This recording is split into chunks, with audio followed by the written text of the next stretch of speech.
Have you been wondering what some of the different gluten-free flours taste like, or which one would be the best to make your bread with? Well, today we're going to look at 4 different flours.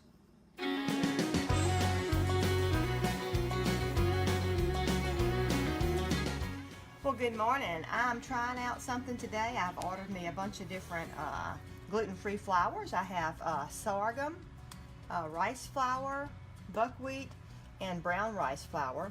And I've already got 3 little biscuits going. What I'm doing is I'm taking about a heaping tablespoon of the flour, and I'm mixing in a tad bit of salt and a little bit of baking powder, just to make a little biscuit, because I want to taste the flours, because I'm trying to come up with a bread recipe I really like. And so I was going to show you my last one that I've got to make up. I have them in order over there in the pan. This is the brown rice flour, and I'm just taking a tablespoon of it, and I'm just doing just like, it's probably an 1/8 to a 1/4 a teaspoon of salt, just because, you know, salt does bring out the flavor, and I will have salt in my bread. And I'm just doing a pinch of baking powder, just maybe where it won't be so dense, and plus to help it maybe stick together a little bit.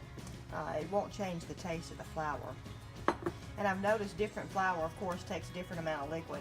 I may have put a little too much liquid in this brown rice flour. I did. Of course, this would be the one that I put too much flour in that I'm filming. The rest of them were fine. Water, too much water. I mean, yeah, too much water. So, just add a little bit more flour to it. And this one, it'll just be a little runnier. And look, it's starting to absorb that water better. So, and then this is what I've done. I just take it. The dog knows I'm cooking. She says she wants to taste it for me. And I'm just making, this is going to be more like a pancake than a biscuit. Not that I'm going to really eat all of these, because they probably, none of them will taste great. But at least I can see the flavor of the flours. And see, these need to be turned over. This is how I make biscuits, and I wanted to come up with my own biscuit recipe. I want to make a healthier flour for me to use when I make my biscuits. I'm having a hard time getting to this because Thomas there filming too. That one on the far left does not look very appetizing. None of them really do, but just, you know, milk would have tasted better, but I wanted to taste the true flavor of the flour. And I feel like I can get a true flavor like this, and then I can go from there. I'll probably do a mixture, but, you know, so I'm just playing today, and I'll let you know my results and what bread recipe I come up with. Okay, here's my little biscuits. This is sorghum, buckwheat, white rice, brown rice, which I was surprised at the brown rice. It don't look very brown, but that's what it says on the bag, brown rice flour.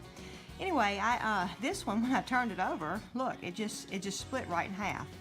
And there's a few things that I'm looking for. Time out. You didn't cut that? No, it just was automatically like that. Wow. So, anyway, there's a few things I'm looking for. No, not number one, but texture is one of the things I'm looking at. I'm looking at the crumble, you know, because gluten-free stuff always crumbles so bad. So in other words, you're looking for less crumble. Yeah, less crumble, and the texture, less crumble, and taste, and not necessarily in those order, but you know, the crumble is hard to get rid of with gluten-free stuff. But I'm very pleased just with the way, this is the buckwheat, I'm very pleased with the way it feels. So I'm gonna break it open and see. Now see, I think that texture looks similar to regular bread. I don't find it's extra crumbly. How does it, just watching you do that, Patty, it looks rubbery. Do you not feel rubbery, or does it feel rubbery? Maybe a little bit, but you've got to realize with gluten-free flour, with gluten-free stuff I've been dealing with, that's nice. Oh yeah, you know, that's nice. So I'm not going to taste it. Well, I guess I will taste this to give my mouth a little time. So I'm going to taste a little piece. I'm going to taste the buckwheat. It tastes okay. I wouldn't want the whole loaf made of that. But definitely, I think I could have at least 1/3 of the flour in buckwheat, because I'm really liking the texture and the consistency of it. A little bit bitter aftertaste, but you know, I didn't add any sugar to my little biscuits. Okay, next we're gonna look at the white. And I'm calling these biscuits. Tommy said he's a little confused. I made biscuit-shaped things just to try the flour, to see the taste and the texture of the flour. and I'm planning to make bread is what I'm planning to make. But I just want to see how they taste. This is sticking together fairly well.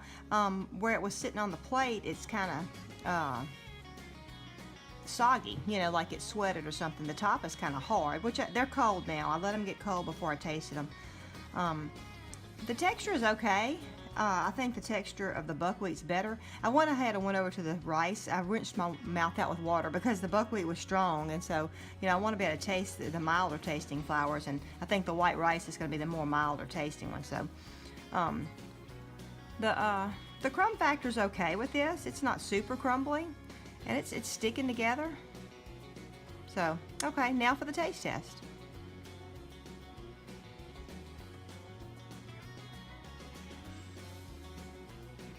Pretty dry. Of course, there's no egg or anything. What I figured, it's pretty bland. Tastes like white rice, really. So, is it something the blandness of it and even the dryness of it? Can you mitigate that in the bread recipe? I mean, well, that's the thing about wheat bread. I mean, I'm sorry, gluten-free breads is they dry out fast. They tend to dry out really fast. I don't know why. I guess it's because it don't have the gluten in there. I'm not sure, but I'm gonna make up a bread recipe and just to have looking for the taste that I want, and I'm gonna be working on the texture that I want to. I'm used to yeast breads that I need and all this kind of stuff. So anyway, I'm just playing with it. Okay, next we're gonna look at the brown rice biscuit. I noticed right off the bat it seems so much more crumbly. You know, this is the one that I actually had a little too much liquid in, so it made more of a pancake look. And it's the same with this. The bottom of this is real yeah, you can see wet. that. You can see that in the camera. You can yeah, this is kind of dried out, and this is not. I don't find that so much with these other ones. They feel the same on both sides. Did you put them on a rack at all? No, I didn't. I put them straight on this plate from the pan. So, but this, I do find that it's much more crumbly. I could have probably cooked it less. That would help the crumb a little bit, I guess, but not real pleased with the texture of the brown rice. Not that I wouldn't use this flour at all. I'm going to taste it. It looks like cake from through the camera. Oh, trust me, it don't taste like cake though. There's no sugar in it, so. And that's another thing, you know, this is not, I just wanted the true taste of the flour. When you add some sugar to it, you could use milk instead of water.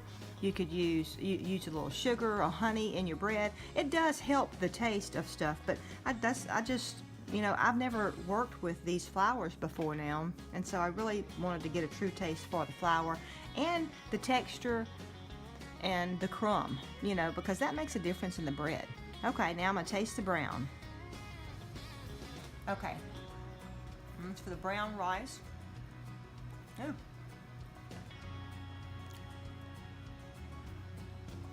The textures, and this is ground really fine. The texture is almost a gritty feel. It's very dry. I do not like it. I have a whole gallon jar full of it. Or no, it's in a bag, that's right, but it would fill up a gallon jar.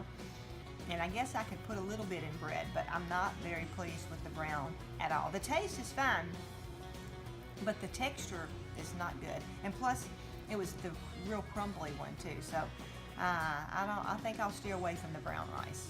Hey, if you're watching this and you've got experience using the brown rice flour and you know how to make that different somehow, I can't imagine how, let us know in the comments. Well, the egg, add an egg to it will help that, but I'll use it because I have it, but I don't know that I'll buy more of it. All right, next, or the last, is going to be the Milo or sorghum. It's kind of dried out a little bit, y'all. It's probably been an hour or so since I did this. This is a little crumbly. Not awful. I'm kind of liking the feel of it better than the rice. It's very similar to the buckwheat. Like I said, it is a little crumbly, but more so than the buckwheat. But let me go back to the buckwheat and let's see, because it's been sitting here. I actually got a phone call that we had to pause. No, the buckwheat still is not as crumbly as the Milo. But you know, or sorghum. I didn't measure anything either, so One could have had more water. Yeah, this is definitely more crumbly. But I do like it. I'm liking the feel of it, you know, and I guess I want it to feel like real regular bread. So I almost said real bread, but you know, wheat bread.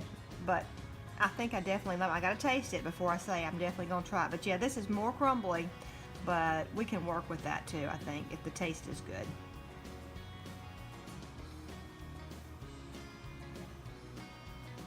And dry.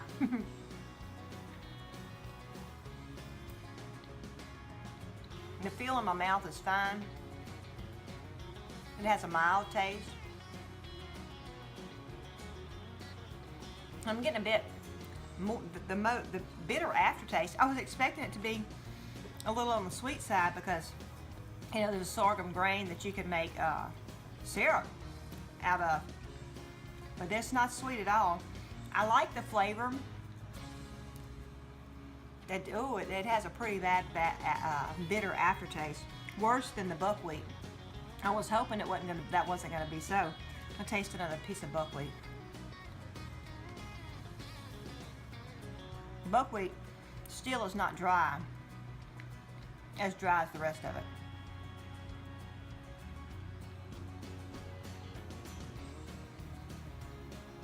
I'm gonna taste something.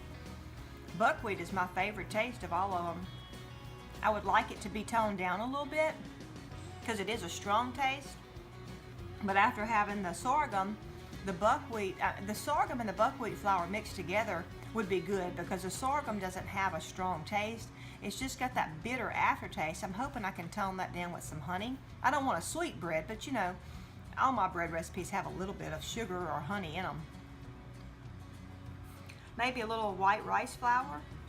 I'm gonna try that. I may actually try sorghum and buckwheat. But you know, this is my first experimentation making bread. I mean, I've made some loaves and everything and veered away from recipes, but I followed other recipes. But I just kind of I want to make a healthy bread. And you know, we eat rice. I mean, just like how with the wheat and the gluten, you know, our diet used to consist of gluten in the morning, gluten at lunch, and gluten at night, you know, because of everything that we were eating. I don't want to include rice in the morning, rice in the afternoon, and rice at night, because we do eat rice and gravy and stuff like that. So anyway, I just kind of wanted to do more of a variety with my bread. So I will be experimenting and let you know what I come up with. Thank you for joining us today. I would love to hear your suggestions or your comments on making gluten-free bread or gluten-free flour. What's your favorite? Let us know down in the comments. See you next time.